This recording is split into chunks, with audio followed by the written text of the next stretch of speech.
ChrisWhalen. Chris, how you doing? Hey, good evening, Ted. How are you? Pretty good, pretty good. Thank you so much for joining us tonight, joining Late Night Parent Radio, our LMP show. Chris, as I was mentioning to some of our friends that are listening right now, you and I had a discussion last week, and we were just talking about fatherhood. And you have a wonderful book. We were happy that we were able to connect on Twitter, just to show you the power of networking on Twitter, that we connected, 1, 2, 3, and you're on the show this week. So how are things in your world? What's new? What's happening?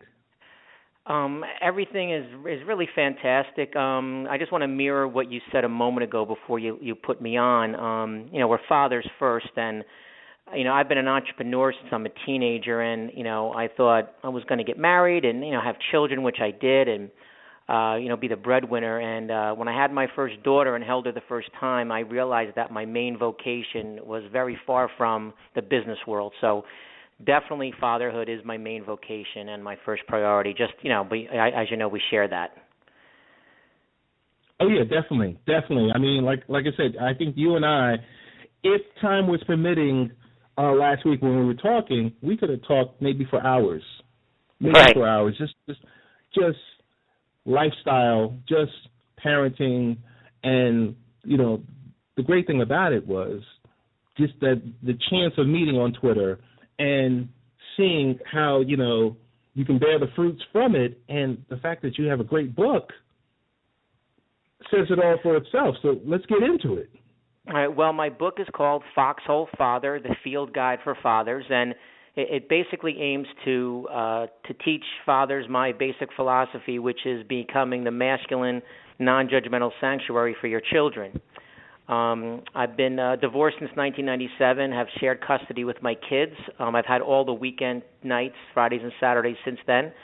So know that I can speak to doing all the full realm of parenting duties.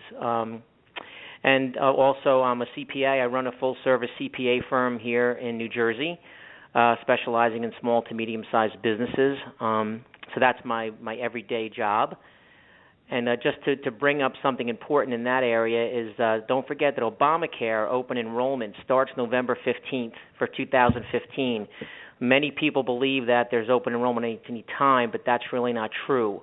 So they should also try to reach out to me just to get advice and be given direction to experts on Obamacare and health care, because it's a really large issue right now, and people last year missed the enrollment date for 2014. It left their family with no coverage.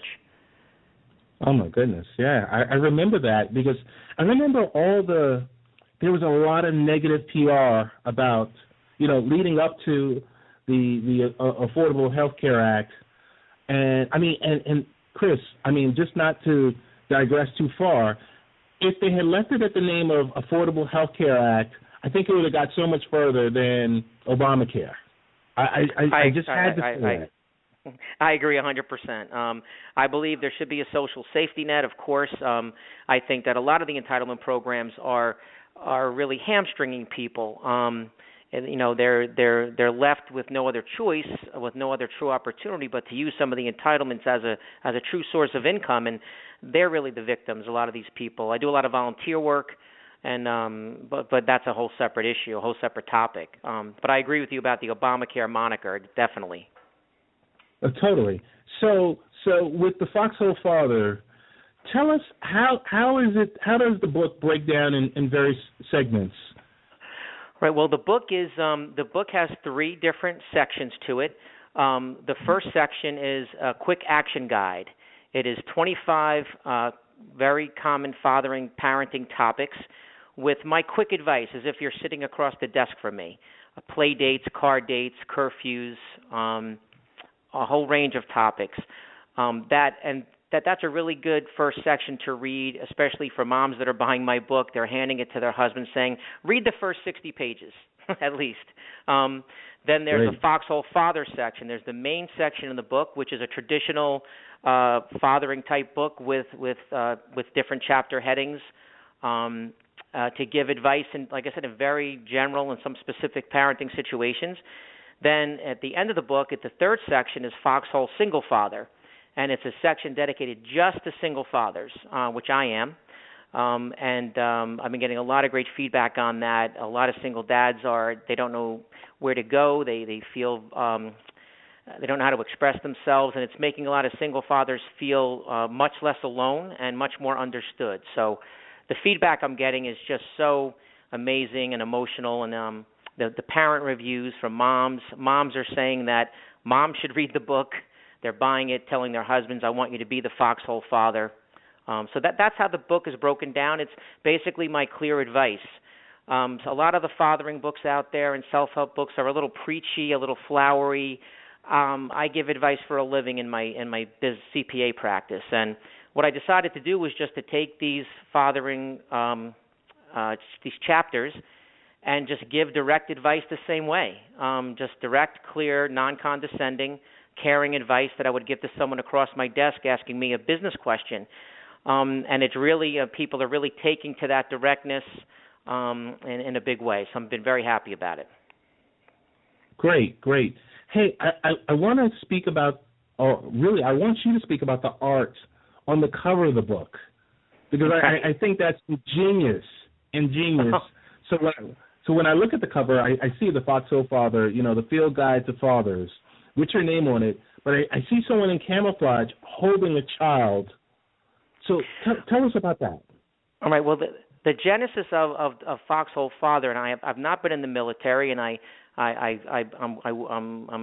thankful for the military people I've met that understand why I use the term. And just to give a synopsis, in 1997, when my children's mother and I decided to divorce, I had never lived alone. I was going to have the kids half the time, and there was a lot of things going on at the time, and I suddenly felt as if I was in this foxhole needing to protect my children. That was the only thing I could think of. I felt like I was bunkered down. I was sitting there with sniper fire around me, and a lot of us can understand these kind of feelings. So from that moment, I felt like I was in the foxhole having to take care of them. So that's where Foxhole Father came from, and the soldier holding the baby. If you'll notice, if people could see my logo, the soldier, you'll see he has no face.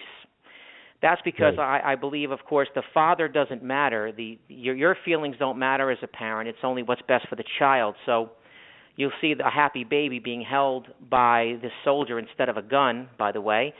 And so that really means that any man, any masculine man should have confidence that with the tools in my book, he can create a happy and healthy baby, that anybody can do it. And so that's why there's a faceless soldier holding a happy baby. I don't know if that explained it, but I hope it did. Oh, definitely. It definitely does. Chris, I have to ask you real briefly about, tell us about some common misconceptions of what makes a real man. Oh, there are just so many. I mean, in the past 25 to 30 years, the term masculine especially has really been twisted and bastardized in the media, especially the liberal media, as we hear about. And so masculine behavior is not misogynistic, is not overbearing, is not aggressive at women at all. A traditionally masculine man is a strong, nurturing, focused person, and yes, loud and aggressive when necessary. I believe that men should be able to rise to any occasion to protect themselves, to protect their family. A masculine man would, or a real man today, would want to make a home for a woman, for example, and is a nurturing person, is a focused person. So if you look, in my book, I really go into detail as to what masculinity has been redefined as the past 20 years and what really I believe masculinity really means. And in my world, with my definition and the man I've tried to be for my children, a woman would love that version of masculinity. Gotcha. I totally understood you right there. So I do have to ask you a question about discipline. Right. Does anywhere in the book give us your views on, because there's a whole bunch, the discussion opened up recently in the National Football League about the Adrian Peterson and him, disciplining his child and using a switch, and thing was full blown. So parenting itself has come to the forefront. Could you tell us in your book your thoughts on disciplining your child? Well, the Peterson case is very, very important, and what we have here is people seeing behaviors as bad and putting their feelings on behaviors, whereas this gentleman is a great father. He believes he's doing the very best for his son. He should be commended for attempting that. Now, what he's doing, we disagree with, and society may even disagree with it, but let's remember, he is doing what he believes to be the right thing for his child, so he is on the right track. And we tend to demonize in these situations. So I personally don't believe that we should ever strike a child. It's regressive. Of course, I can get a child or an animal to stop behaving a certain way by beating it. I can. But in the long run, what does that teach? And I'll be brief. So it teaches a child, number one, that someone could say, I love you, in one breath, and then strike you with a switch and tear your skin. It also teaches, this is part of the place where bullies come from, it also teaches someone that, they should use physical intimidation and force to rule within their relationships. So there's never a lesson I've ever been able to glean from my clients or anywhere where it's a positive life lesson for a child to be hit to modify their behavior. I've never hit. Now, yes, it's a lot harder. It's much harder work to discipline without striking a child. I agree. But men, unfortunately, sometimes want to diffuse a situation very quickly. The caveman comes out. And we don't pause, as I say in my book. We need to pause and observe, and the child makes the effect on the child is paramount. So I disagree with physically striking a child. I do agree with timeouts. There is a time you have to physically restrain a child, a forced timeout. But if a child's going to run in the street, I will have to hold that child. You understand? Totally. Okay. So just really quickly, I want to, and I don't mean to put you on the spot, but why aren't men using their words? As in, it's quicker for me to discipline this child by beating him versus using words constructively so that I can also chastise my child without, giving them a beating. Right. Well, there are societal norms out there that will tell you that, a man isn't masculine if he's expressive, if he's thoughtful, which, of course, some of the most masculine men in history and with all the things we've done in centuries are from thoughtful men. So men have to learn that to control themselves, number one, and they can't allow societal norms to dictate how they act. So it's just a matter of openness. It's a matter of discussion. I meet so many men and do seminars and have one-on-one consultations with fathers and men, and just to see the outpouring of what they've been holding in for years, and that's part of what my book's all about. It's a book for men, by a man, for men, a place for them to come to say, wow, someone really understands what I'm going through, what I am, and it's giving them direction, and it's giving them permission to be the men that they really want to be in situations, but they're afraid how the world perceives them if they're not acting as this tough masculine guy. And like I said, it's just amazing what the past few months, the hundreds of men I've been dealing with, thousands even, online and talking, I think it's making a difference. That's my goal. I want to change fatherhood for the better, for wives, for children, for men. I hope it happens, and you allowing me on your show and having this platform I thank you so much for that. Oh, Chris, please, the honor is all ours because, like I said, I'm thankful for the fact that Twitter allowed us to connect and then have an ongoing conversation. It kind of opened that dialogue for us to get on the phone and say, hey, does this make sense? Yes, this makes sense, and you gave us the opportunity to highlight your book, not only on the latenightparent.com blog, but also, virtually in person on our show. So, I mean, we wish you nothing but the best. So tell us how we can get the book. Well, Foxhole Father is available on Amazon.com. Simply go to Amazon and search for Foxhole Father, Foxhole, Father, 2 words, and the book will come up. It's priced at very reasonably at $12.99. I believe Amazon has it even discounted right now. And also you can visit my website in the Foxhole Father community at foxholefather.com. Excellent. Hey, I have to plug this in, the fact that you're a certified public accountant, and yes, the fact that you have a wealth of knowledge, not just during tax time either. This is, all year round. Let us know how we can get in contact with you using your other Twitter handle for, CPA work. Right. The website for my firm is simply ChrisWhalen CPA, and that's WHALEN CPA.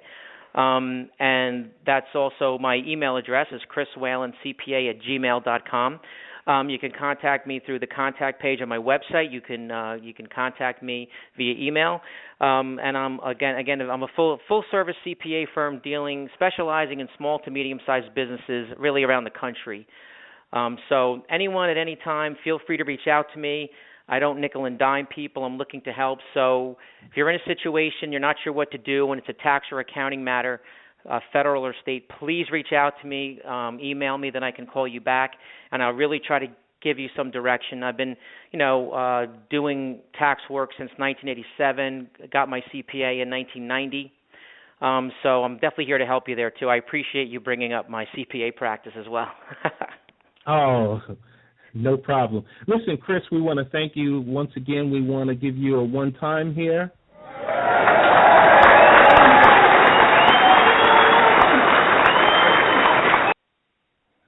Chris, we want to say thank you so much for really showing us love by, firsthand bringing us your book.